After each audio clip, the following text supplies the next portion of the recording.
করলো, চোখের দ্বারা কি গুনাহ করছে, জবানে কি গুনাহ, কথা বলো।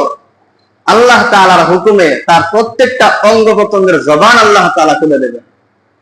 তখনই ওই বান্দা আল্লাহ তাআলার সামনে সব বলতে থাকবে, হ্যাঁ ঠিক আল্লাহ আমি এটা করছি, ওটা করছি, হ্যাঁ নামাজ পড়ি না ঠিকই।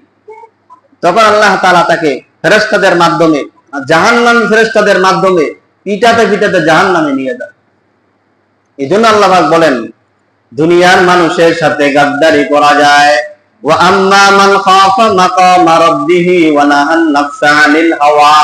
দুনিয়ার মধ্যে যে আল্লাহর বান্দা দুইটা কাজ ঠিক মতন করবে, আল্লাহ তাআলা তার জন্য জান্নাতের ব্যবস্থা রাখছেন।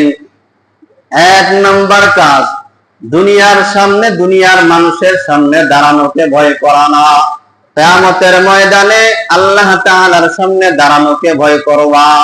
দুই নাম্বার কাজ, একমাত্র নফসকে তুমি সব প্রকার খারাপ চিন্তা থেকে হেফাজত করবা। দুনিয়াতে মানুষের সামনে দাঁড়াইয়া যখন মানুষ হিসাব দেয়, নিকাশ দেয়, কথা বলে, ভেজাল করে ফেলায়, কিন্তু আল্লাহ পাকের সামনে যখন দাঁড়াবে তখন তো কোনো ভেজাল করার সুযোগ নাই, তখন তো লুকাচুরির কোনো সুযোগ নাই, মিথ্যা বলার কোনো সুযোগ নাই, কোনো কথা লুকানোর কোনো সুযোগ নাই। আল্লাহ তাআলা সব জানেন। দুনিয়ার মধ্যে যখন কোনো বান্দা মানুষকে বিপদে ফেলাইয়া দেয়, মিথ্যা কথা বলার মাধ্যমে বিপদে ফেলায়, চক্রান্ত শুরু করে দেয়, দুনিয়ার কোন মানুষ সেটা দেখে না, কিন্তু আল্লাহ তাআলা প্রত্যেকটা মানুষের ডান এবং বাম কাঁধে দুইটা ফেরেশতা লাগায় রাখছেন।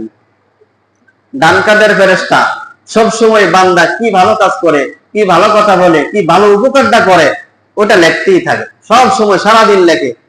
আর বাম কাঁধের যে ফেরেশতা, ওই ফেরেশতার কাজ হলো ওই বান্দা কোন সময় মিথ্যা কথা বলে, কোন সময় গীবত করে, কোন সময় গুনার কাজ করে, সব সময় ওই বান্দার কাজ হলো ওই বুরা কথাগুলো লেখা। যখন বান্দা কিয়ামতের দিন মিথ্যা বলা শুরু করবেন, আল্লাহ তাআলা বলেন, কাদের ফেরেশতা, খাতা খুলে দেখাও, দেখাও বান্দাকে, দেখাও কোন জায়গায় কি অবস্থা।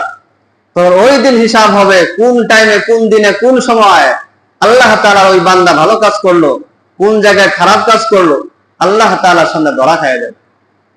এই জন্য আল্লাহ তাআলা আমাদেরকে, প্রত্যেকটা মানুষকেই, প্রত্যেকটা মুমিন মুসলমানকে সব ফাহেসা কাজ থেকে বিরত রেখে দ্বীনি লাইনে চলার তৌফিক দান করুন, এবং সকলে কাঁধে কাঁধ মিলাইয়া আল্লাহ তাআলার ঘরকে আবাদ করার তৌফিক দান করুন।